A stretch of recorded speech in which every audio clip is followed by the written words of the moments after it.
The explosion wasn't particularly large as lab accidents go, but the pink mist that engulfed Dr. Olivia Bennett made Ethan Parker's heart stop. He lunged across the laboratory, yanking her away from the containment chamber where their experimental bioenhancement formula had just violently aerosolized. "Olivia. Are you all right?" Ethan guided her to the emergency shower, panic rising in his chest. As the lead engineer on their joint military-funded research project, he was responsible for equipment safety. This was entirely his fault.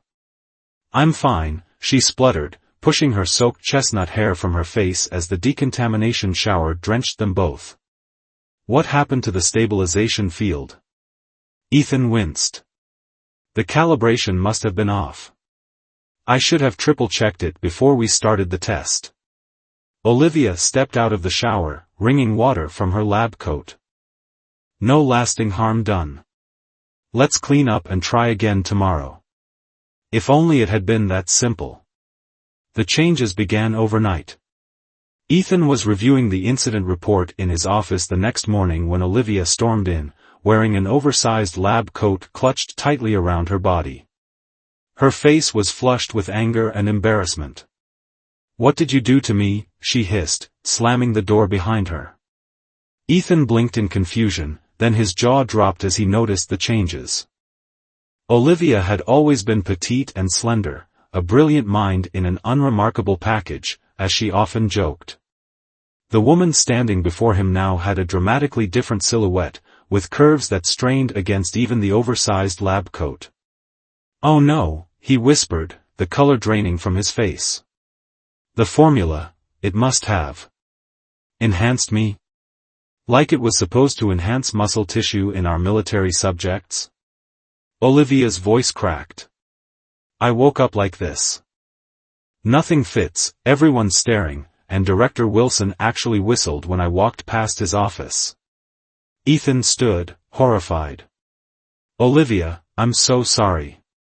We need to run tests immediately. There could be other effects we can't see." 3 hours of comprehensive scans later, they had answers, though not comforting ones. "So I'm stuck like this?" Olivia stared at the test results on the monitor, her expression unreadable. Ethan ran a hand through his disheveled dark hair. "Temporarily, at least. The formula targeted your adipose and mammary tissues instead of muscle because of its incomplete state. It's essentially created a perfect hourglass figure according to some arbitrary beauty standard programmed into the baseline algorithm." "Great," Olivia muttered. "So you've accidentally turned me into a walking male fantasy. Just what every respected scientist needs." "I'll fix this," Ethan promised, determination hardening his voice. "The effects should be reversible if we can develop a counteragent." Olivia slumped into a chair, looking defeated. "And how long will that take?" "A few weeks, maybe a month." He winced at her expression. "I'll work around the clock if necessary. Meanwhile, I'm supposed to just carry on like this? I have a presentation at the National Science Foundation next week." Ethan hesitated, then pulled up a chair beside her. "Look, I know this doesn't help much, but you're still the brilliant Dr. Bennett. Your work speaks for itself." She gave him a withering look. "You don't get it, Ethan. Men like you never do. I've spent my entire career fighting to be taken seriously. Do you know how hard it is to be respected in this field as a woman? And now..." She gestured helplessly at her transformed body. Something in her defeated tone cut through him. He'd known Olivia for 2 years as they worked on this project, and he'd never seen her confidence shaken like this. "You're right, I don't fully understand," he admitted. "But I promise you 2 things. First, I will fix this mistake. And second, until then, I'll be right beside you, making sure everyone remembers exactly who you are, the most brilliant mind in this entire complex." A hint of her usual determined expression returned. "You'd better be right about that counteragent, Parker." "Challenge accepted, Dr. Bennett." He offered a tentative smile, relieved when she returned it, however faintly. Neither of them realized then just how complicated the coming weeks would become, or how their professional relationship would transform alongside Olivia's unexpected physical changes. "Could you please stop staring at my chest and focus on what I'm saying?" Olivia snapped, crossing her arms defensively over her lab coat. The action only seemed to accentuate what she was trying to hide, and she dropped her arms with a frustrated sigh. Lieutenant Colonel Harris, who headed their military funding committee, had the decency to look embarrassed.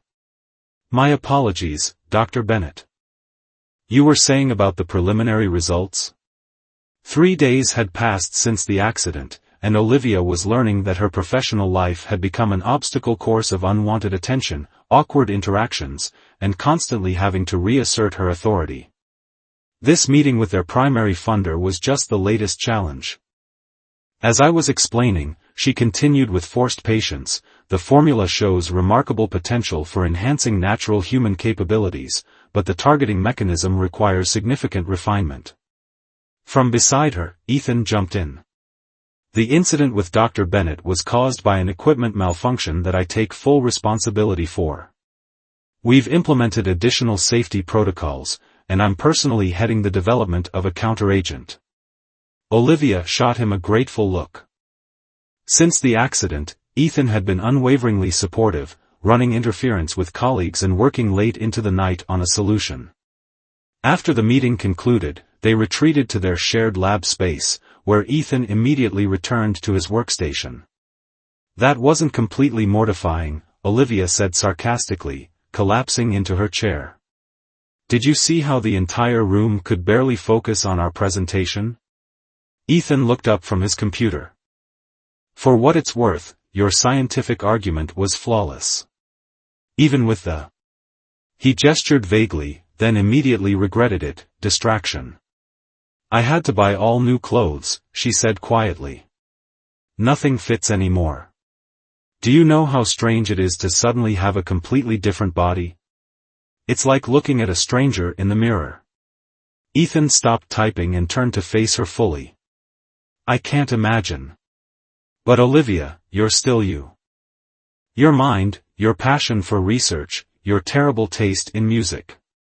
"Hey," she protested, a reluctant smile forming. "All of that is still the same," he finished. "And I've made progress on the counteragent. Look." He pulled up a molecular diagram on his screen. Olivia moved to his workstation, leaning over his shoulder to examine the display. Ethan became acutely aware of her proximity, her scent, something floral and subtle that he'd never noticed before. "This could work," she said, excitement creeping into her voice. "We'd need to synthesize this compound and run tests, but the mechanism makes sense." "I was hoping you'd say that," he replied, trying to focus on the screen and not on how close she was standing. "I've already started the preliminary synthesis." Their eyes met briefly before Olivia straightened, tucking a strand of hair behind her ear. "Thank you, Ethan. For everything you're doing." "Just fixing my mistake," he said with a shrug. The next week passed in a blur of work and awkward encounters. Olivia had taken to wearing oversized lab coats and minimizing public appearances, but there was no escaping the whispers and stares. Ethan found himself growing increasingly protective, often positioning himself between Olivia and whoever was making her uncomfortable. Late one evening, as they waited for test results on their latest counteragent attempt, Olivia broke their comfortable silence. "Why did you become an engineer?" Ethan looked up from his notebook, surprised by the personal question. "Honestly? My grandfather. He lost his arm in military service, and the prosthetic they gave him was terrible. I wanted to build something better." "Did you? Build something better?" He nodded. "My doctoral project. A neural-integrated prosthetic arm with touch sensitivity. He was my first test subject." Olivia smiled. "That's beautiful, Ethan.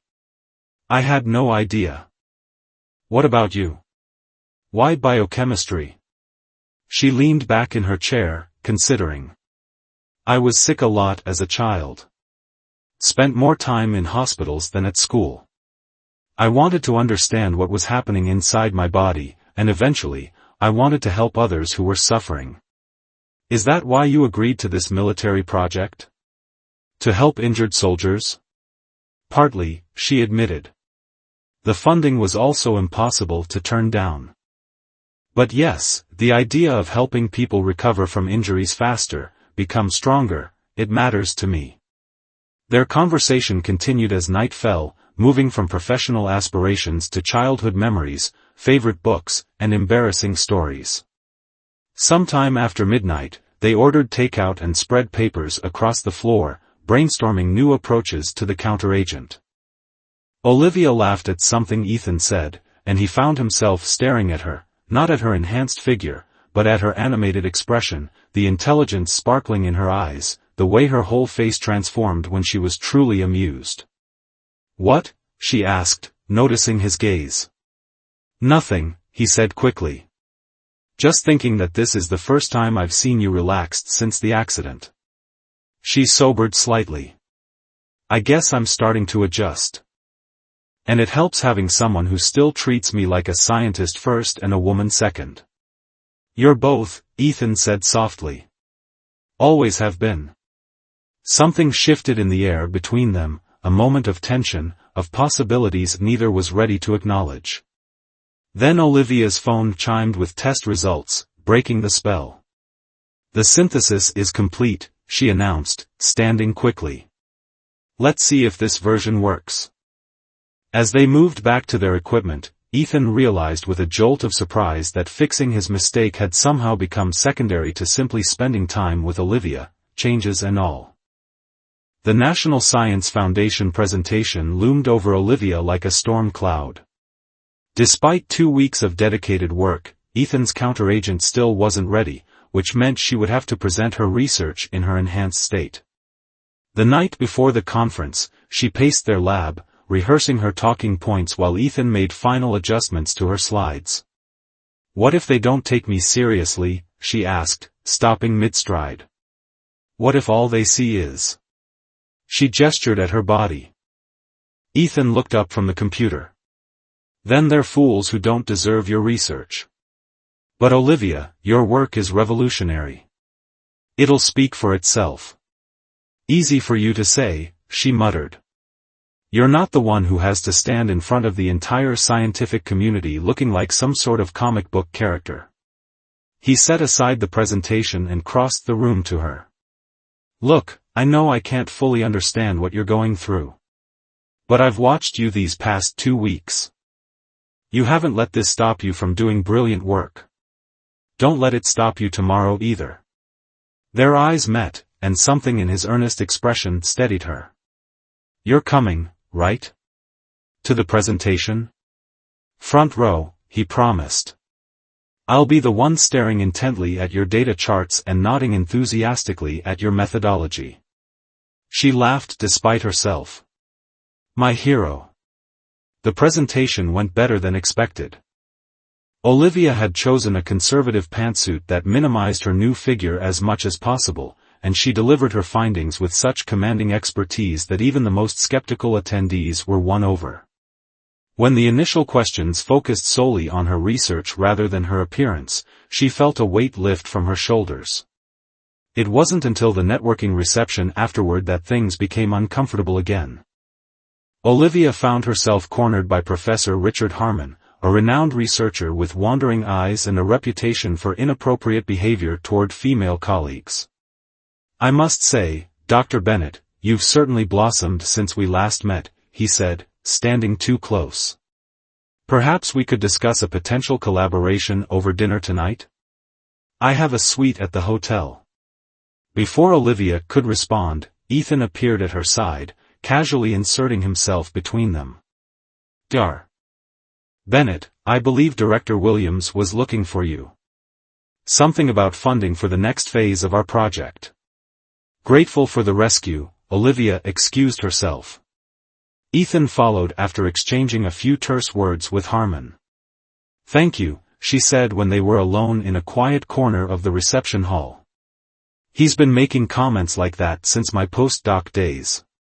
I should have punched him, Ethan muttered, his jaw tight with anger. And ruin your perfect engineer's hands, she teased, trying to lighten the mood. I need those hands working on my counteragent.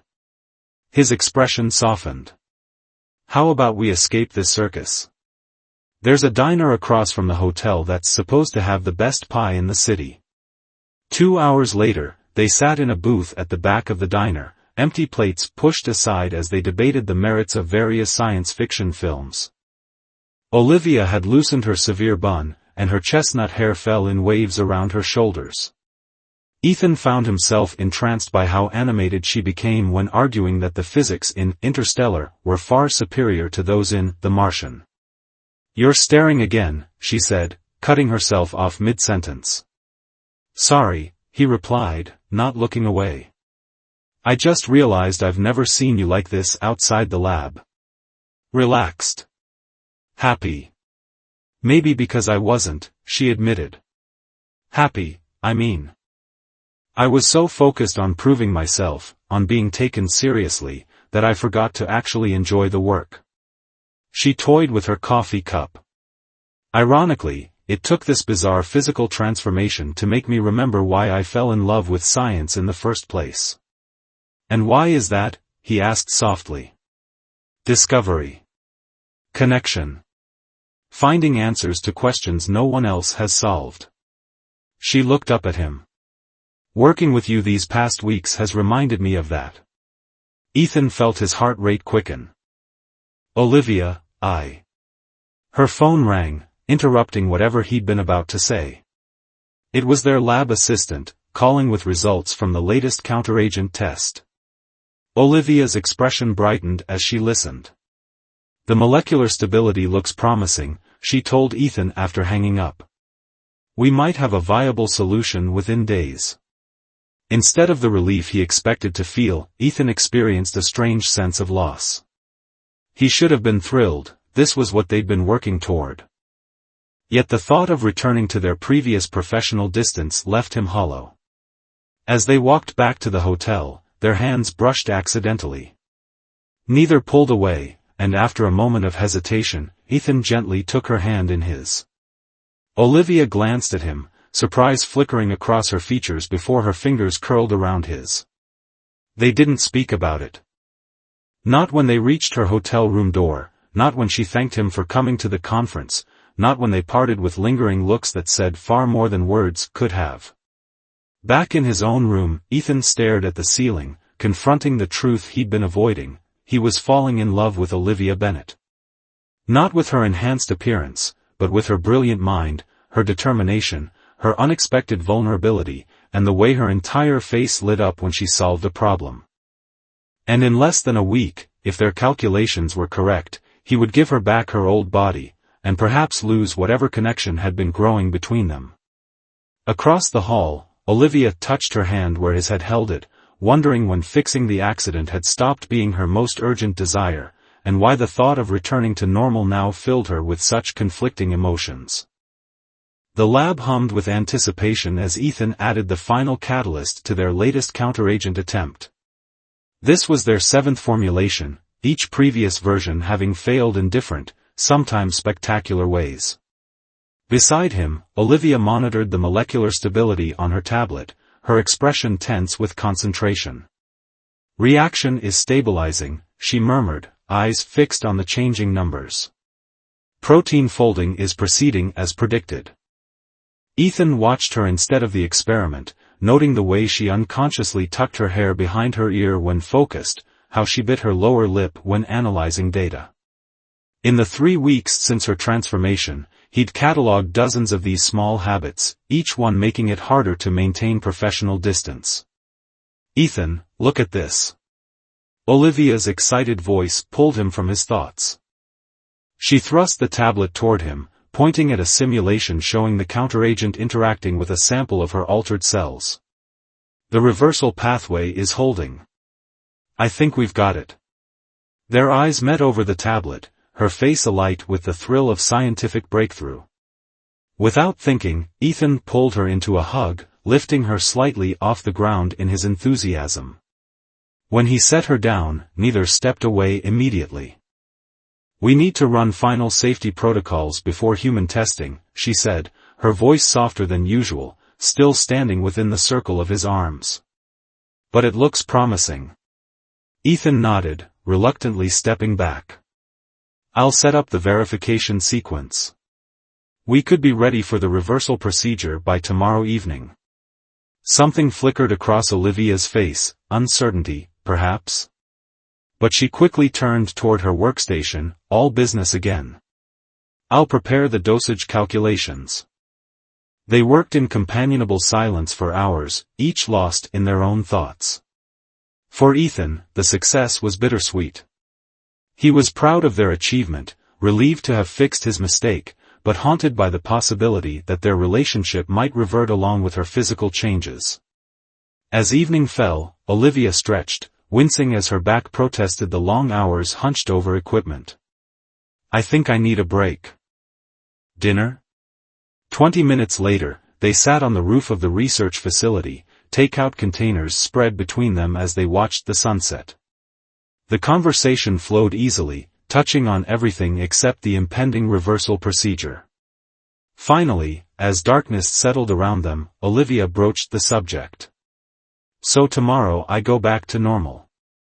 "If that's what you want," Ethan replied carefully. She looked at him, surprise evident in her expression. "What do you mean?" "Of course it's what I want. Why wouldn't it be?" Ethan set down his fork, choosing his words with care. "I've just noticed that you seem more comfortable lately. With yourself, I mean. I wasn't sure if you still felt the same urgency about reversing the effects. Are you saying you prefer me like this?" Her voice had an edge to it. "No. That's not." He ran a hand through his hair in frustration. "I'm saying that I've watched you these past weeks, and despite the initial shock, you've adapted. You've continued doing brilliant work. You commanded respect at the NSF conference. You haven't let these changes define you." "But they have affected me," she countered. "Every stare, every whispered comment, every time someone dismisses my mind because they're distracted by my body, it matters, Ethan." "I know," he said quietly. "And I would never presume to tell you what to do with your own body. I want you to be sure you're doing this for yourself, not because of how others perceive you." Olivia was silent for a long moment, her gaze fixed on the darkening horizon. "When this first happened, all I wanted was to go back to normal. To be invisible again, in a way. The competent, unremarkable Dr. Bennett." "You were never unremarkable," Ethan said with conviction. She smiled slightly.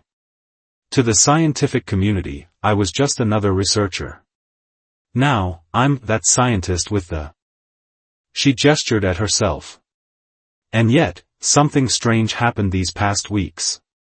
Working so closely with you, being forced to confront how I see myself versus how others see me, it's changed me in ways that aren't physical." Ethan waited, sensing she wasn't finished. "The truth is," she continued, "I'm not entirely sure anymore if I want to go back. Not because I enjoy the attention, but because I've realized that my appearance, either way, doesn't change who I am." She looked at him directly. "And because I'm afraid that once we fix this, whatever's been happening between us might disappear too." The admission hung in the air between them. Ethan's heart pounded against his ribs as he processed her words. "Olivia," he began, moving closer to her, "what's been happening between us has nothing to do with how you look. It's about who you are, brilliant, passionate, determined. It's about late nights solving impossible problems together and the way you argue scientific theory like it's a contact sport. It's about discovering that the colleague I respected for years is also someone I can't imagine my life without now." Her eyes widened at the implication of his words. "But," he continued, "this has to be your choice. And whatever you decide, I'll be here, as your colleague, your friend, or—" He hesitated, "something more, if you want that." Olivia reached out, tentatively placing her hand over his. I need time to think. This isn't a decision I can make on impulse. Take all the time you need, he said, turning his hand to intertwine their fingers. The counteragent will keep. As they sat together under the stars, the question of tomorrow's procedure remained unresolved. But something else had been settled between them, an acknowledgement of feelings that transcended physical appearance, and the promise of a connection that could survive whatever choice Olivia made. In the lab below, the completed counteragent waited, its potential to restore normalcy both a solution and a new kind of problem. Olivia stood before the mirror in her apartment, studying her reflection critically. The enhanced figure that had caused her such distress weeks ago now seemed almost familiar, not quite her, but not entirely a stranger either. Outside, the first light of dawn crept through her curtains, illuminating the indecision on her face. Sleep had eluded her after her conversation with Ethan on the rooftop. His words kept replaying in her mind, "Whatever you decide, I'll be here." The sincerity in his voice, the way his eyes had held hers without wavering, she believed him completely. But the choice remained entirely hers, and it was more complex than she had anticipated. Her phone chirped with a text message, "No pressure. Just checking if we're still on for the procedure today." She smiled at his thoughtfulness, then typed back, "Meet me at the lab at 10. I've made my decision." 3 hours later, Ethan paced nervously outside the laboratory. When Olivia finally appeared down the hallway, he stopped mid-stride, unable to read her expression. "Good morning," she said, swiping her keycard to unlock the lab door. "Morning," he replied, following her inside. "So." Olivia set down her bag and turned to face him. "Before I tell you what I've decided, I need to know something. That night at the conference, before my phone rang, what were you going to say?" Ethan blinked, caught off guard by the question. "I was going to tell you that I was falling in love with you," he said simply. "That watching you handle this situation with such grace and determination only made me admire you more." She nodded, as if his answer confirmed something she'd suspected. "The past few days, I've been thinking about identity, who I was before the accident, who I am now, and who I want to be moving forward." Moving to her workstation, she picked up a vial of the counteragent they'd created. The pale blue liquid caught the laboratory lights, sparkling like a captured piece of sky. "Growing up, I was always the smart girl, never the pretty one," she continued. "I built my identity around my intellect because it seemed like the only part of me that mattered. When the accident happened, it felt like everything I'd worked for was threatened." Ethan remained silent, giving her the space to express her thoughts. "But these weeks have taught me something important," she said, meeting his gaze. "My value isn't in how I look or even in what I know, it's in who I am at my core. My passion for discovery, my dedication to improving lives through science, my ability to adapt and grow, those things don't change regardless of my appearance." She placed the vial carefully in his hand. "I've decided to use the counteragent." Ethan nodded, trying to hide his disappointment. "I understand. It's your choice, and I support you completely. But not because I'm uncomfortable with this body," she clarified. "I'm choosing this because I want my transformation to be on my terms, not the result of an accident. Maybe someday I'll want to change my appearance again, but it will be my decision, not a laboratory mishap." Relief and admiration flooded through him. "That's incredibly wise." "Besides," she added with a hint of mischief, "I've grown rather attached to the way you look at me, and I don't mean at this enhanced figure." "How do I look at you?" he asked softly. "Like you see me. The real me. Like I'm a puzzle you're constantly solving, and every new piece you discover delights you." Ethan stepped closer, his heart racing. "That's exactly how it feels." The procedure was straightforward, taking less than an hour to administer the counteragent and monitor the reversal process. Ethan maintained a professional demeanor throughout, though his eyes never left Olivia's face, watching for any signs of discomfort. When it was complete, Olivia once again stood before a mirror, this time in the lab's changing room. Her body had returned to its pre-accident state, petite, slender, familiar. She changed into the clothes she'd brought, which now fit properly again, and rejoined Ethan in the lab. "How does it feel?" he asked. "Like coming home to myself," she replied honestly. "But also like I'm bringing back something new, a confidence I didn't have before." Ethan smiled, taking a tentative step toward her. "Dar. Bennett, would it be inappropriate if I asked you to dinner tonight? Not as colleagues working late, but as an actual date?" "Highly inappropriate," she said with mock seriousness, closing the distance between them. "And absolutely yes." His hands found her waist, her original waist, and she rose on her tiptoes, eliminating the height difference between them. When their lips met, it was gentle at first, then deepening with months of unspoken feelings. "You know," she murmured against his lips when they finally broke apart, "for someone who made such a catastrophic lab error, you've turned out to be remarkably good at fixing things." "Only the equipment," he countered, his forehead resting against hers. "You fixed yourself." "We fixed each other," she said, pulling him down for another kiss. Later that evening, as they sat across from each other at a small restaurant far from the research facility, Olivia raised her wine glass in a toast. "To unexpected enhancements," she said with a meaningful smile. Ethan clinked his glass against hers. "To seeing beyond appearances. And to whatever comes next," she added, her eyes reflecting the candlelight and possibilities. What had begun as an unfortunate experiment had transformed into something neither of them had anticipated but both now embraced wholeheartedly, a connection built not on physical attraction but on mutual respect, shared passion, and the kind of understanding that comes from seeing someone at their most vulnerable and still choosing them, unchanged in all the ways that truly mattered.